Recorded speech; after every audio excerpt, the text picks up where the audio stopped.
It's just so special for such our club, mate, our club. Lastly, after 57 years of pain, it's coming home.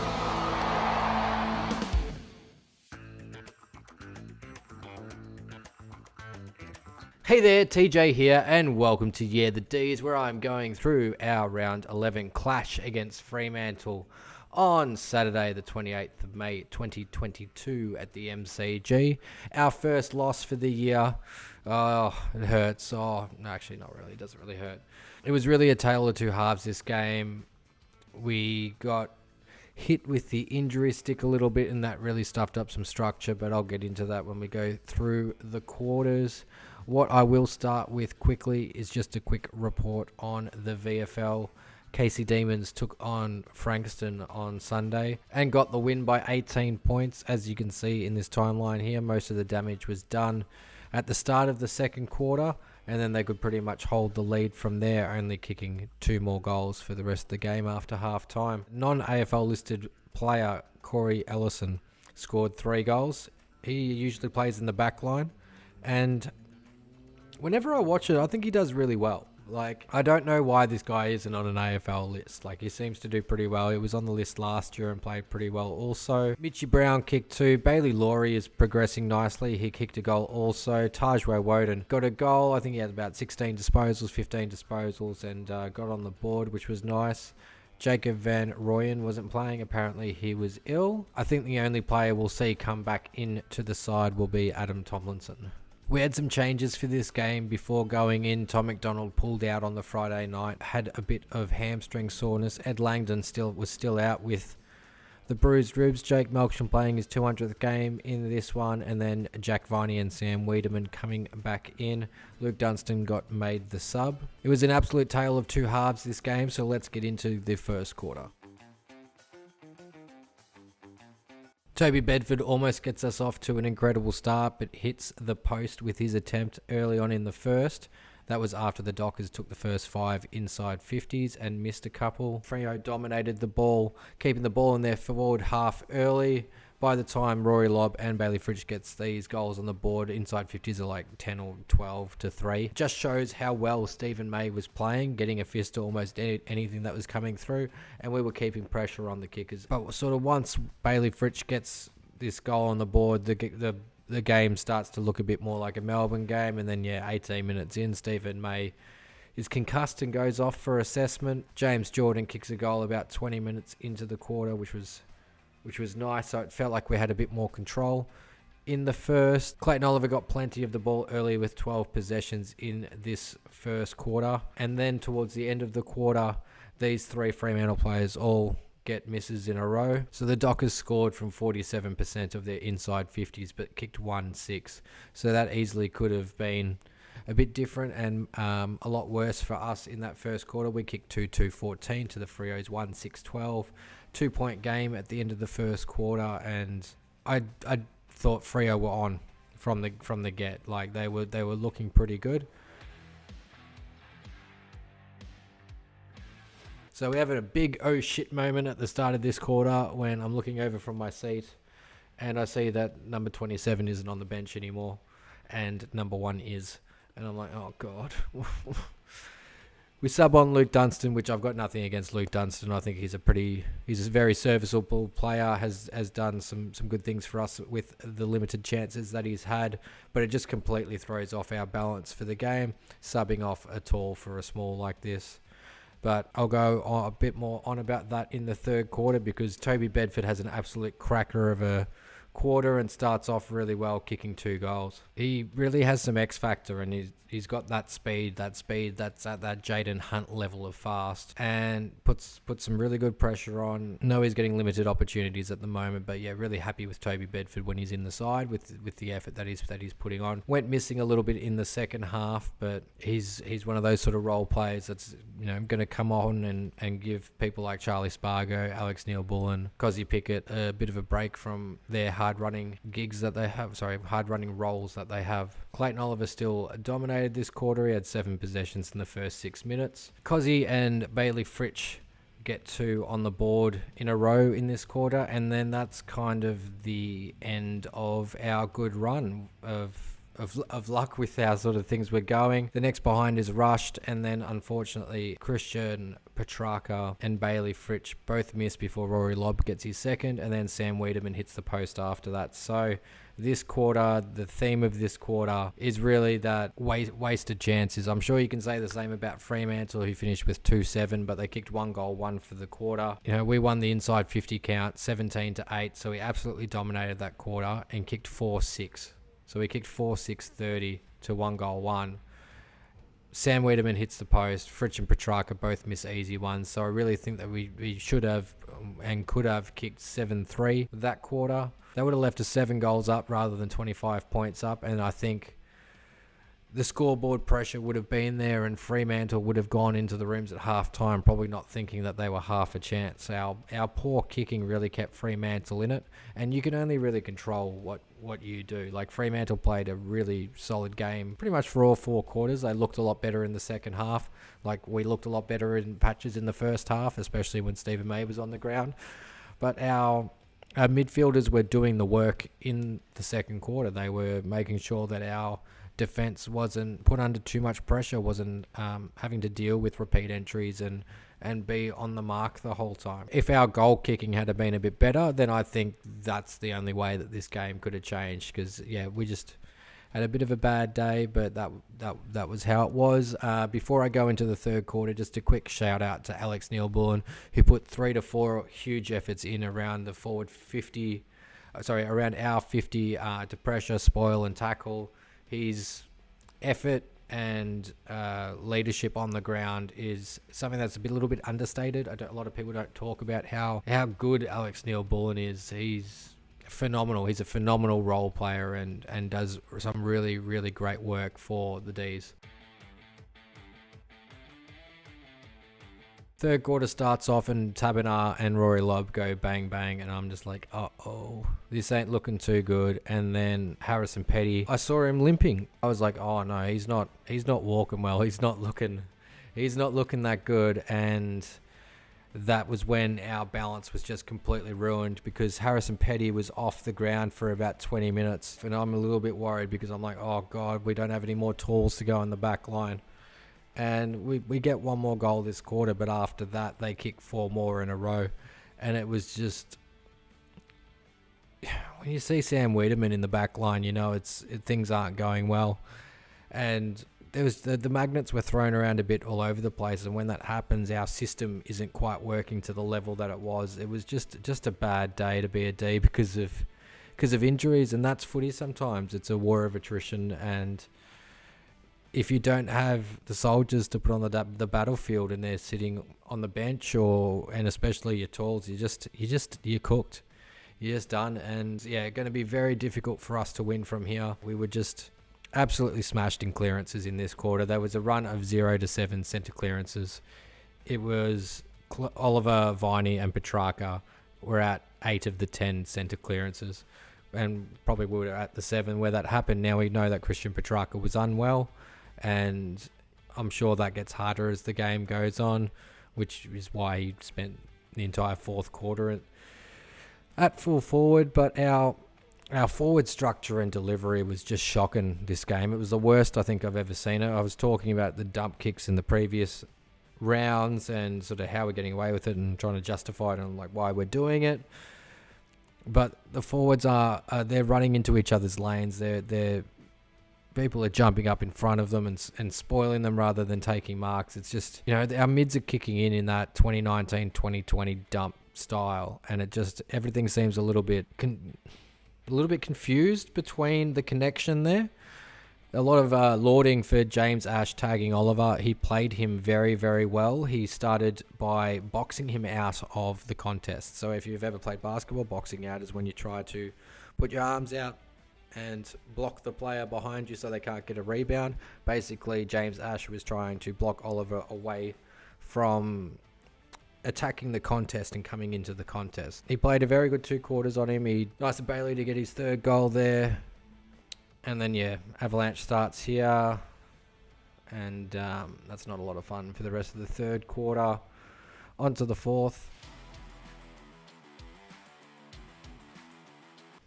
And it was, much of the same. Some very confusing positioning from the stands, seeing, Sam Wiedemann in the back line, Christian Petrarca at full forward, Charlie Spargo out on the wing. Props for Goody trying stuff and that sort of thing. But, we weren't going to be winning the game with the players hanging around in those positions like that. They got their tails up and kicked away for that last quarter, kicking 4 goals, 1 to our 4 points. So we had some chances in the second half, kicking 1 goal, 6, but it's just, they're completely unbalanced. 2 of your top 3 defenders, your 2 main tall defenders are out and sitting on the bench, and one's subbed out and one's done his knee and can barely walk.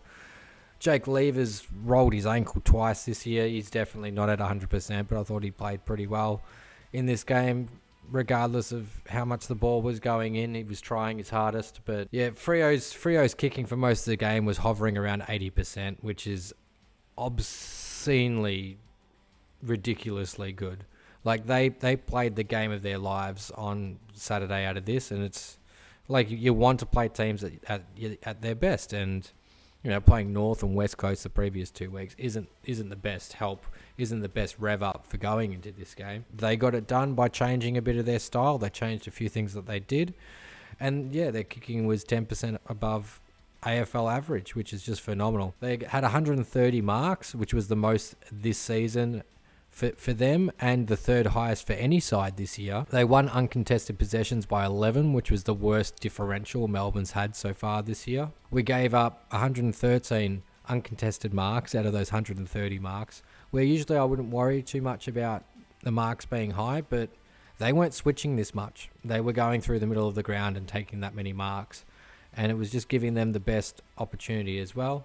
They had 55 more uncontested possessions. It was where the differential actually has major impact. So that's a huge difference. Pretty much 11%, 11.5% difference in kicking efficiency, where we're turning it over that much more. They're just like, we're forcing turnovers when your percentage is that high, because the inside 50s were very, very close. Absolutely got smashed in the ruck too. Sean Darcy, Rory Lobb got the better of Jackson and Gawn on this day. Gawn took way too long for the game to come into it, and then started clunking a couple of marks late in the last.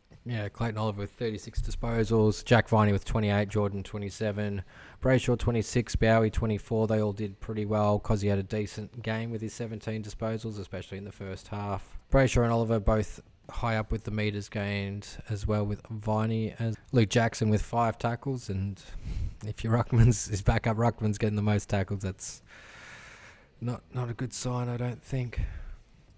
So when it comes to disposal efficiency, Harrison Petty, Jaden Hunt, Bailey Fritsch, Tom Sparrow, Luke Dunstan, Toby Bedford, all pretty much, even Rivers, Jordan and Pickett are above scratch, really, but it just tends to peter out around here, and it's like, geez, Petrarca at 40%, Melksham 40%, Wiedemann 42%, Spargo 46%. Like, that's a really bad game for Spargo. He does not do that often. Clayton Oliver 52.8% disposal efficiency, and that's including handballs. So like kicking efficiency 44. Like Ben Brown and Sam Wiedemann both didn't have an effective kick. It wasn't their fault that we lost the game. It's not the forwards' fault that this happened. This game you can blame on the mids and a couple of defenders getting injured, but and just not kicking it well enough. Like that's just not good enough. If you do get a chance though, spend the 5 minutes watching the post-match from Simon Goodwin. He does explain the game very well. But let's get into the coaches' votes, and the coaches saw it as Rory Lobb and Michael Frederick both getting the 8 votes, Sean Darcy getting 5, Brendan Cox with 3, Clayton Oliver with 2, James Ash with 2, Andrew Brayshaw and Lockie Schultz both getting the 1 each. I'm not used to seeing only 2 Melbourne players in the coaches' votes. It's been a long time. So this is the way that I saw that the 2 coaches had split up the votes. On to my votes now, and my votes only have D's players in them, so it's going to be very different to the coaches' votes. But I gave 1 vote to Stephen May because he had a really ridiculous 16-17 minutes in that first quarter and saved about 3 or 4 goals. So I gave him 1 vote because of how important he was to our structure, and him going down is definitely a reason why we lost, unfortunately. I gave 2 votes to Jake Lever. I think he tried his guts out with Stephen May out of the back line. Gave Clayton Oliver the 3. I know he was probably the best on ground for us, but I just feel that with his kicking efficiency, disposals being turned over so much that I couldn't put him much higher than here. I gave 4 votes to James Jordan, who is turning into a very fine footballer. He has now scored votes 3 rounds in a row. He's turning into a very fine footballer, doing his job and his role nonchalantly. Gave 5 votes to Jack Viney. He was definitely close to best on ground at half time. I felt like he was always trying his best. You can never doubt that Jack Viney's going to try his best for you, that's for sure. And then I gave 6 votes to Angus Brayshaw. I thought he played a very good game across half back. He took a lot of intercept marks, a lot of intercept possessions. Absolutely tried his guts out. So as we go to the leaderboard, we have Christian Petrarca and Clayton Oliver drawn on 33 votes each. Stephen May is on 28 votes. Ed Langdon on 20, with Angus Brayshaw on 17 behind him. So usually I do 2 videos a week, and in the second video I'll go through all the other games, the ladder, to sort of have a bit of a chat. I have decided that I will just start putting out 1 video a week. I just think it'll be easy, just condense what I do into one day and just focus on putting out 1 good video a week. So firstly, I'll go over the controversial, was it a 50, wasn't it a 50 at the end of the Sydney-Richmond game. It's not a 50. The umpire has the discretion to work out whether the players heard the whistle or not before kicking it. That choice happens multiple times in every game, all the time, and it is never an issue. And most people are happier when they go, oh no, they didn't pay the 50 for that because they didn't run off and kick it. You can kind of tell when someone's being a dick, and it's not like anyone should really complain too much. If Shai Bolton did get close enough and kick the goal, they were going to draw. So at best, they would have gotten 2 points. Still top of the ladder with a game in hand, which is nice. 2 games clear of 3rd and 4th and 5th. We're pretty much entrenched in the top 2, which is lovely. Very excited to see Brisbane versus Fremantle this week on Sunday at 5:20. That's going to be a great game. First week of the buys this week coming, so there's a few teams that aren't going to be getting a run, and for some teams, I think that's probably a good thing. Like I think Richmond, Essendon, and Carlton all need breaks at the moment. The Giants probably need a bit of a rest, but they're looking a little bit more refreshed since they got rid of their coach. Western Bulldogs versus Geelong, so that's a very nice important game for them versing each other, and it's all about taking points off who's going to end up in this lower area of the top 8. Adelaide versus West Coast, so that's a bit of a nothing game. No one's really going to care about that. Gold Coast should get the job done against North Melbourne and keep in touch with this top end of the bottom 10. We play Sydney, so that's the other interesting game.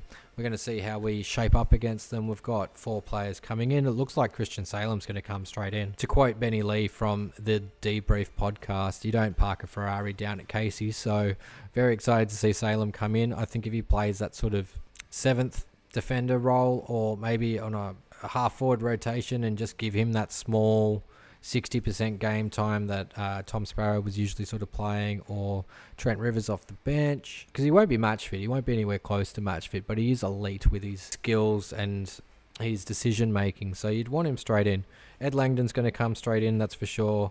Tom McDonald's going to come straight in, and it looks like James Harms is available as well, who I feel is very important for our structure and underrated also. Bringing those 4 premiership players in will be awesome. Not sure exactly when Michael Hibbert's going to be available as well, but that will be also pretty handy. Hawthorn Collingwood should be a cracker also. They're all around that same sort of mark, and it's nice to see these sort of evenly matched teams facing each other around this time. Looking forward to our match against Sydney this weekend. There will be a curtain raiser at 3:45 with the Casey Demons playing on Sydney's reserves, so that should be fun. I'll probably go do the double. Why not? Why not go spend like 7 hours at the MCG watching footy? That should be alright. But yeah, once again, thank you for watching. Please leave your thoughts in the comments below. And this has been Yeahthedees. Petrarca! Oh wow! How good is that? Sparrow to make it a 3-goal, 3-point advantage. He's got it! Surely not another one. Handball to Oliver. Streaming through. Bang! Bang! it's just so special for such our club, mate, our club. Lastly, after 57 years of pain, it's coming home.